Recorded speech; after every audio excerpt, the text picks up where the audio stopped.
Gearing up for the highly anticipated film Air, actress, writer, and producer Gabrielle Bourne stars alongside Matt Damon and Ben Affleck in the duo's most recent project.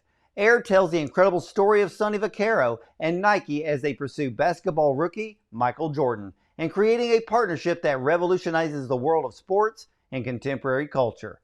In the film, Gabrielle Bourne brings to life Tiffany, Matt Damon's Sonny Vaccaro's right-hand woman. Now, many of you may have seen Gabrielle in TNT's Animal Kingdom, Fox's Pitch, The Hatred, as well as Disney's I Didn't Do It, to name a few. Let's welcome one of the newest leading ladies in film, and from the surefire upcoming hit movie, Air, Gabrielle Bourne, to the show. Welcome. Thank you so much for having me. Well, do you like to go by Gabrielle or do you like to go by Gabby?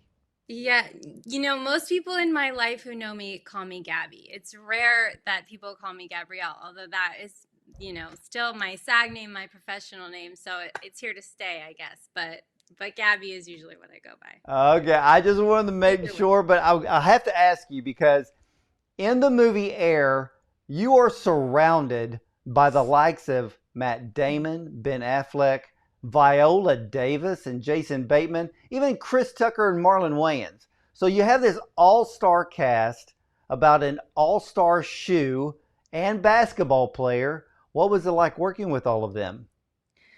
I mean, it's pretty unreal. These guys are the best of the best. It's a dream project to be a part of. And originally, when I was cast, it was supposed to be me coming on to shoot for a day, and it turned into 3 weeks getting to go and watch them work their magic every day. And it was really, really cool, really special. I mean, these guys are incredible. Well, how did you get that extension? Because I understand that you were only supposed to be filming for just a few days and then it ended up being almost a month. How did that happen? It did. I went on. I had my first day, my little scene, which was with Jason Bateman. I found out the night before when I got the call sheet. That was who my scene partner was going to be. I showed up to work. That was my day, and it was a great day. And then they called and they said, we'd love to have you come back. We're going to be around these offices a lot, and we'd love to have you there. And so it was great. And then it was kind of the running joke because they kept calling me back. I'd be like, okay, you're wrapped. And then I'd get another call. Can you come back like one more day? So, I mean, it was great just getting to watch them work and watch them film. I'd just be there by the monitor, huddled up, just watching, Matt Damon work the magic that he does. I mean, they're all incredible. Well, what did, besides doing your own scenes, but then you're standing, like you said, you're standing by the monitor and you're watching Matt Damon, you're watching Jason, the other actors. For you as an actor and watching them do their work, are there things that you pick up from them, that you learn from them, that you may take with you when you maybe are cast in maybe another TV series or even another movie? 100%. I guess the main takeaway watching people like them is how comfortable they are, how little they feel like they have to do.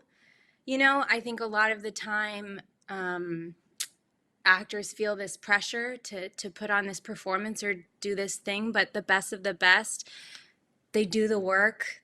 They show up and they put it all behind them and they just be, and they're so present. And I think that's the main thing from watching them. I'm like, they are literally doing nothing except for just being in the moment with each other, and you can see it. And that's what's cool about watching too. I had this moment where I'm watching Matt on the monitor thinking, a lot of the time you're watching on the monitor and it doesn't feel like the finished product. You're watching Matt on the monitor, no editing, no bells, no music, no bells and whistles. I'm like, this could be the finished product of the movie right here. Like, you don't need to add anything. It's just magic just watching him right here.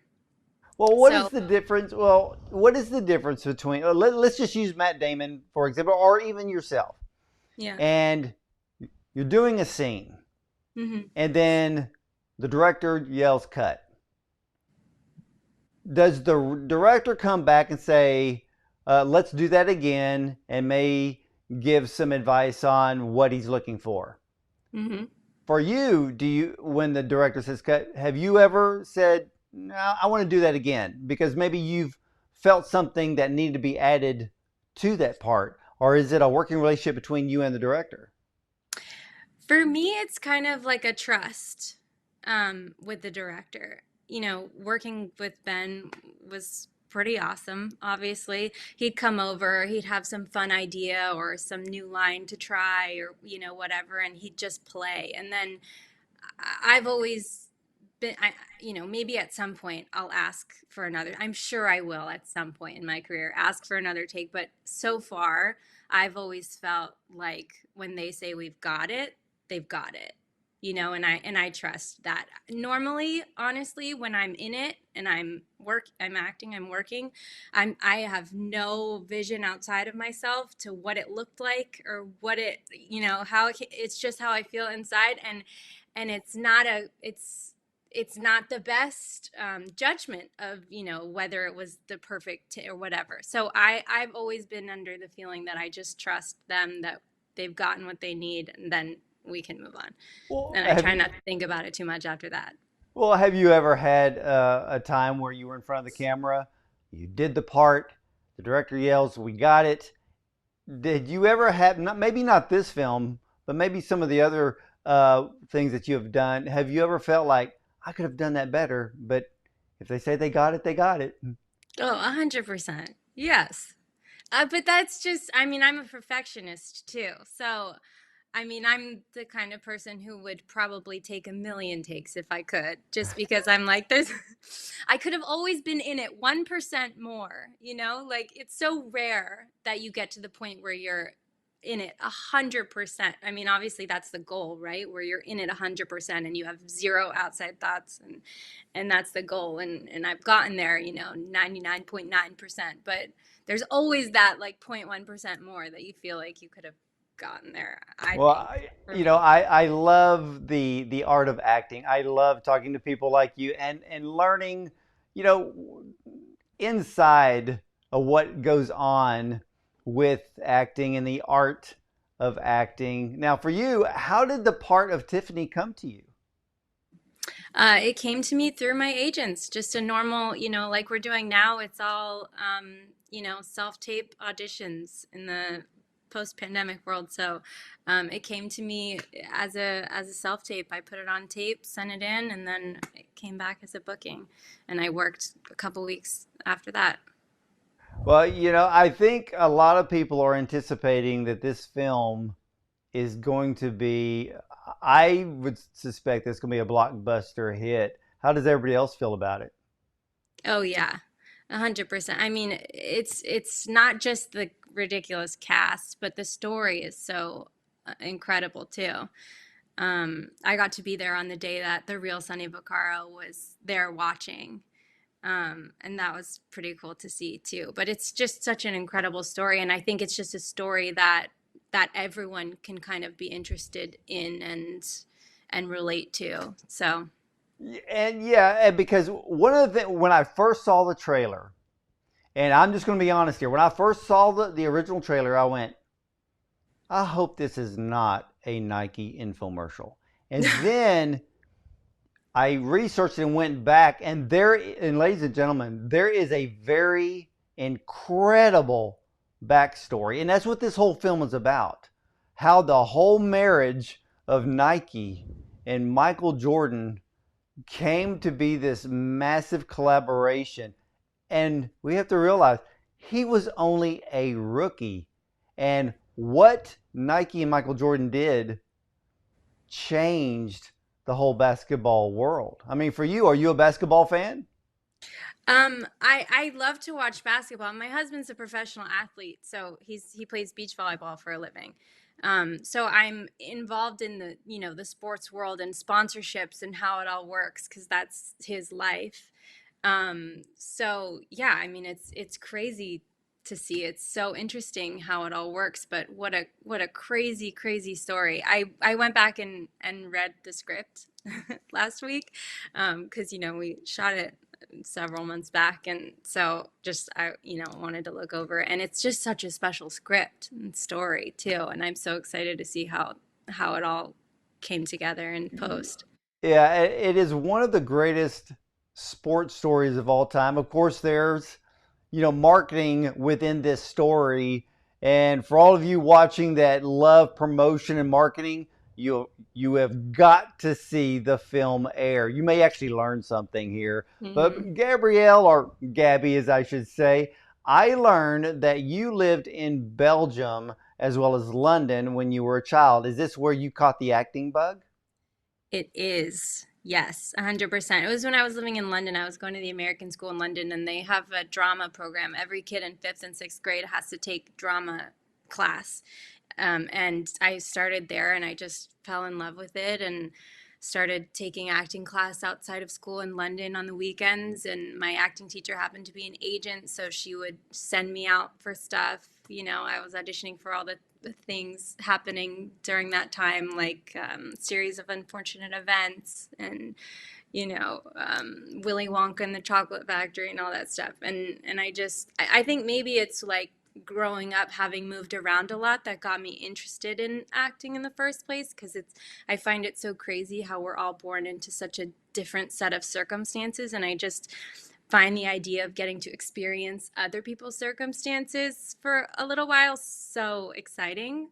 um, so yeah, I fell in love with it when I was 12 and went to college, studied acting in college, and just kind of knew that was my path from then on. Now, you are also fluent in French, correct? I am.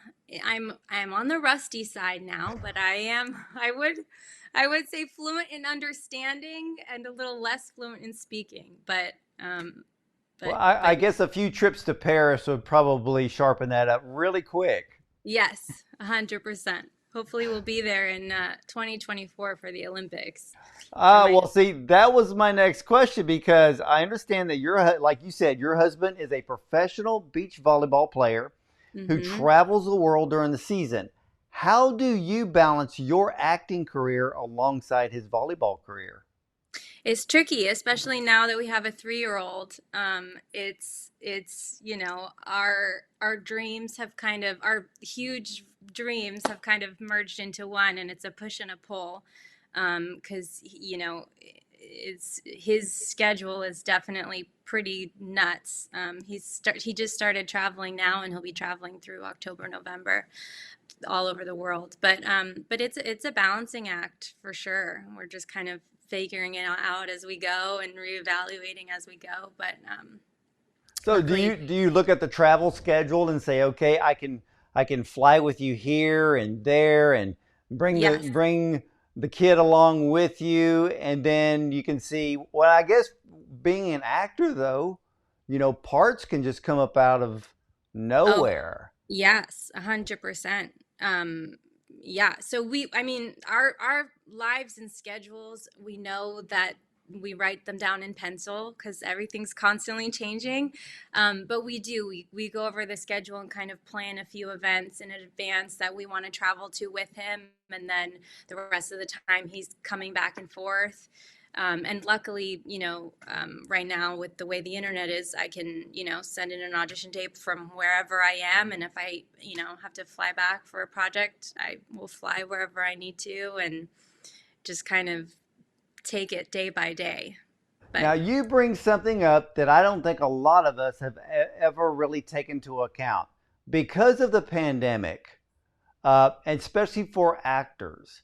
I guess the whole audition process has completely changed.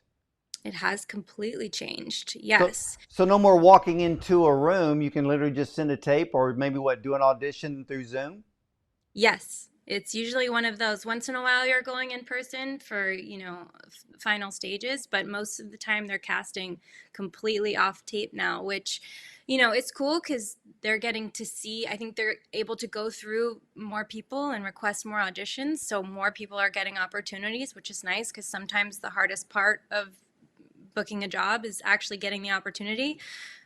So it's great in that way, and it takes a lot less driving time. I live, down not right in Hollywood, down by the beach, which is where my husband trains, and so I was having to drive in, an hour back and forth. So for me, I'm loving it. Now, and especially with this part in the movie Air, uh, have you already received maybe offers for other projects just because of this one movie, even though it's just about to hit the theaters? Yeah, not yet. Nope. I'm auditioning. Definitely getting more opportunities here now with that credit under my belt. But I'm auditioning and also working on projects of my own. I'm currently working on a series, writing a series. I shot kind of a teaser a couple years back. It's called Mac of All Trades. It's about a handy woman and Finnish carpenter, kind of based off of my experiences as a female builder and contractor. I've just recently DIY renovated our home, and so I'm kind of working on a series based off of that as well.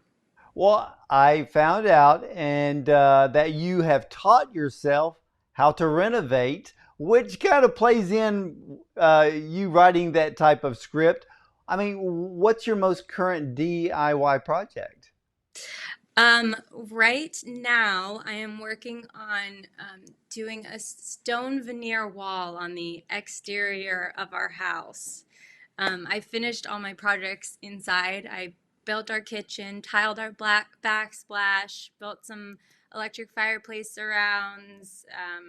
I've learned a lot in the last year and a half from YouTube, and I'm just kind of working my way through. It's been really fun. Well, what kind of led you in that area to learn those kind of things?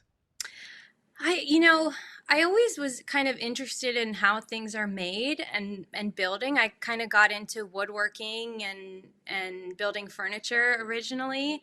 And I kind of just I think it started as like a creative outlet second to acting. Acting isn't always something that you can do on your own. There's a lot of waiting for permit, even with making my own stuff, there's a full team involved. There's, either permission from a network or a streaming service. And with building, it's kind of a creative outlet for myself that I can do 100% by myself, which I love, not having to rely on other people in that way. And it's been really fulfilling as kind of a, side kind of hobby and passion, Well, to what's been the actually. most difficult renovation that you've done? I mean, is it tiling? I can't be painting, but sheetrock. I mean, now you're working on stone. Yeah, the most difficult, probably working with drywall is the most difficult. It takes a lot of patience, um, in doing the fireplace surround builds and putting up the drywall, plastering it smooth. Yeah, I think every single project that I do, I come up with something that goes wrong and something that's crazy frustrating. I don't think there's been a single project where I'm like, oh, that was really seamless. But, that's part of it too, is like telling yourself that you can get through it, that you can figure it out. And then it's so fulfilling when you do at the end, and then you get to look at it, every day thereafter and be like, I did that. I built that. Um, Yeah, I kind of feel I feel very accomplished if I can just get through the instructions from building something from IKEA. IKEA, 100%. Yes. My whole kitchen I built with IKEA cabinets. And, they have like a design. So I designed it on IKEA and built them. And that was like one giant IKEA furniture build. So that was very satisfying. Yeah, the thing is that I've always noticed is you always have, at least for me, there's you read the directions, you're looking at the pictures, and there's always that one piece you realize like I put that on backwards. Yeah, And then you have to 100%. take off two pieces just to get to the one piece, just to turn it Yes. around and do it all over again. 100%. You're always going to have to redo stuff. I think that's what scares people so much about DIY too is, you're having to spend money on materials or wood or whatever it is. And if you mess up, then that's also money down the drain. So that's, why a lot of people are intimidated by it. But that's part of learning, right? That's the part of learning. Now, do you have any favorite um, building type shows or renovation Oh, type shows? Who are your favorites? I mean, Fixer Upper is such a classic. I just, I could watch that all day. Fixer Upper is definitely my favorite. All the fun HD TV shows I could watch forever. Yeah, that's I think Fixer Upper, and Hmm. then of course Property Brothers. My Yeah, gosh, that's a good one. yeah, the Scott brothers. You can't really go wrong there. But have you ever learned anything by watching those? It's kind of like everybody watches and loves cooking shows, but nobody ever really tries to cook. But with Right. renovation, it's a little different. So have you actually learned any tips from those shows? I don't think I've learned specifically how to do things, but maybe more on like the design aspect of things, like ideas for, possibilities for a space. That's the coolest part about those shows is you see what they turn like a nothing space into after, and it kind of gets the ideas flowing of like what is possible in a renovation. Now I understand, and hopefully I get this right. You and your husband had a massive project of redoing. Is it called the Olympic Beach Volleyball? Was it Triborn? Triborn. Now It's what is that? Triborn is my husband. Ah, okay. Oh, so his Yep. first name is Try. His first name is Try. Yes. Awesome. I kept thinking that it was some big, massive volleyball complex. I love it. No, that's his dream actually, is to open up an indoor beach volleyball complex. So that could be a renovation down the line. But our biggest project that we took on over the last year and a half is renovating this duplex that we've been living in while I've been renovating it starting while he was leading up to the 2021 Tokyo Olympics, which was the worst timing possible. But we got through it, and we're at the tail end of that big project renovation. So I don't know. Who knows what's next? Maybe that will be next, or Well, with something. all the crazy weather in California, an indoor beach volleyball court, I guess you would call it, would be a perfect idea. Exactly. And my husband's from Hawaii, so he gets cold easily. He needs an indoor training facility. So for him, when do they start working on making it to the 2024 Olympics? This week. He's currently in Mexico at the first Olympic qualification event of the season. So it all starts now. All right, well, Try. We are going to be rooting for you for the 2024 Olympics, and who knows, maybe you'll be hanging gold on that mantle at home. Yeah, that would be great. Well, what's next for Gabby Bourne? I am continuing work on my show, Mac of All Trades. I'm in the writing stages now, so hoping to continue and make that in the next year, and then continuing with my DIY projects. I'll be starting my stone veneer next week here, and we're heading to South by Southwest this weekend for a surprise premiere of Air, um, to close out the festival. Wow. And I can tell you one thing. I can see your brand new DIY show on HGTV, and it's probably going to be the next big hit. So keep working on that project. And ladies and gentlemen, you need to go see the new movie Air, as this is one of those stories that changed basketball shoe industry forever. Starring Matt Damon, Ben Affleck, Viola Davis, Jason Bateman, Gabrielle Bourne, Chris Tucker, and Marlon Wayans. This all star cast about the greatest basketball player who made Nike a household name, Michael Jordan. Air debuts in theaters April 5th. And Gabby, thank you so much for being on the program. Thank you so much for having me. It's been lovely talking to you. All right, ladies and gentlemen, stay tuned for our musical guest is coming up next.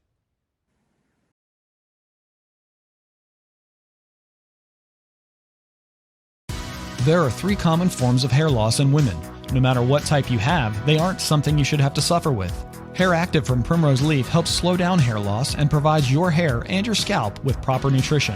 Join the thousands of people who are back to combing and brushing their hair again. Hair Active strengthens hair, improves texture, and increases fullness. Call Primrose Leaf today, 844-376-0007. That's 844-376-0007. Or visit us at primroseleaf.com. You have pain. From muscle pain to back pain, Curamed Acute Pain Relief has you covered. Curamed Acute Pain Relief is tough on pain, not on your stomach and liver. Our triple action pain formula is a breakthrough in pain relief in an easy-to-swallow liquid gel. Safe, effective. Love your results or your money back. Tackle your life again in no time.